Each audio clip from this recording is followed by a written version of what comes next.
In the world we live in today, we log onto our computers, click onto our web browser of choice, and it takes us straight to the internet, allowing us to do as we please. But it used to not be that easy. In fact, at one point in time, the internet was just a mystery to the average person.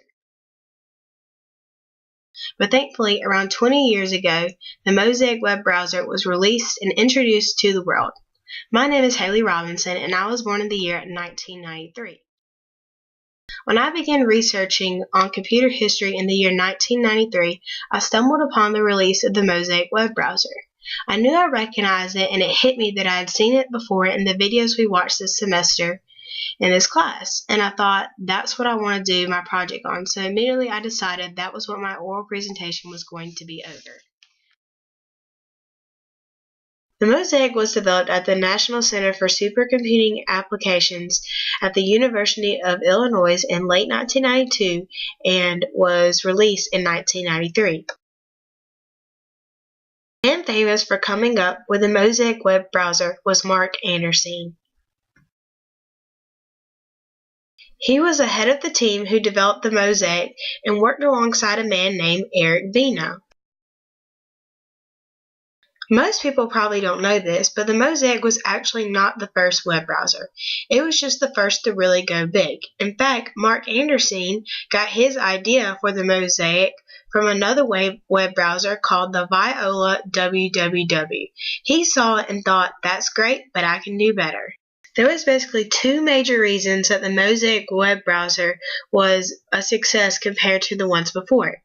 One being that it was compatible for all users, and two being because it allowed images, video clips, sounds, and multi-text fonts in one hyperlink. Before, Mosaic web browsers were only available for Unix machines. But these Unix machines were very expensive at the time, so only engineers or people in academics were able to have access to the web browsers at the time. But the Mosaic was made compatible for Apple computers, the PC, and Unix machines, making them available for everybody. And before Mosaic, you couldn't even view a picture and text on the same page, but Mosaic made it possible for you to view them both at the same time. Also, there's the hyperlink. If you wanted to retrieve a document, you would just click on the hyperlink, and there it was.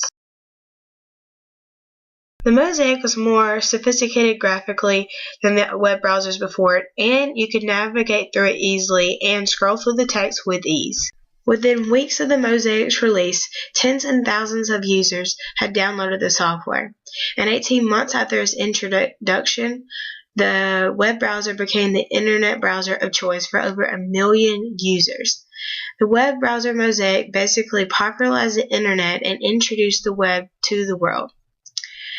It was so great that it was published on the New York Times business section in December 1993.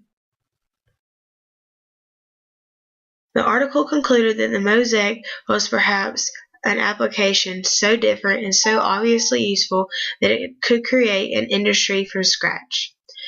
As Mosaic's success continued, Mark realized that he should probably move on and form something of his own.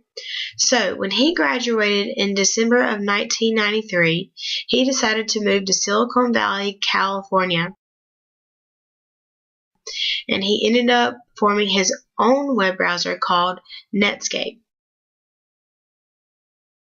Netscape would become Mosaic's downfall.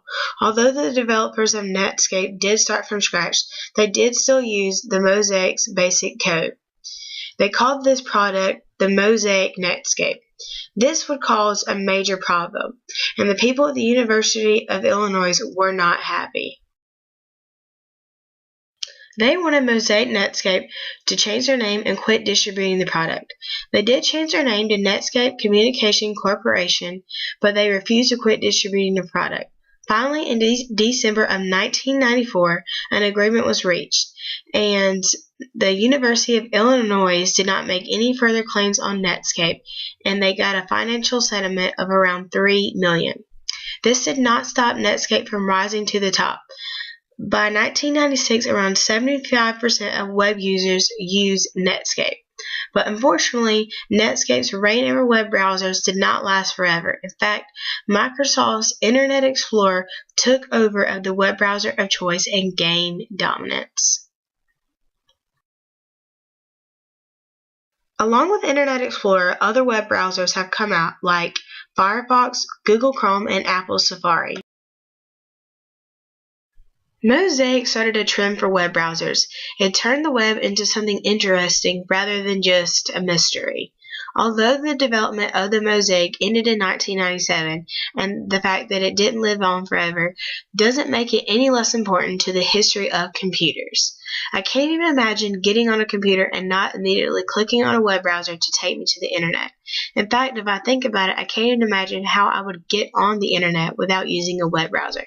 But thankfully, there were men like Mark Anderson who helped develop the Mosaic and went on to create Netscape that led to Internet Explorer and so on. The advancement of web browsers is getting better and better, and I can't wait to see how it furthers.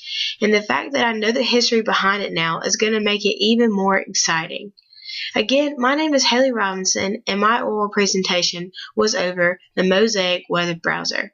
Thank you for watching, and I hope you enjoyed it. Have a great day.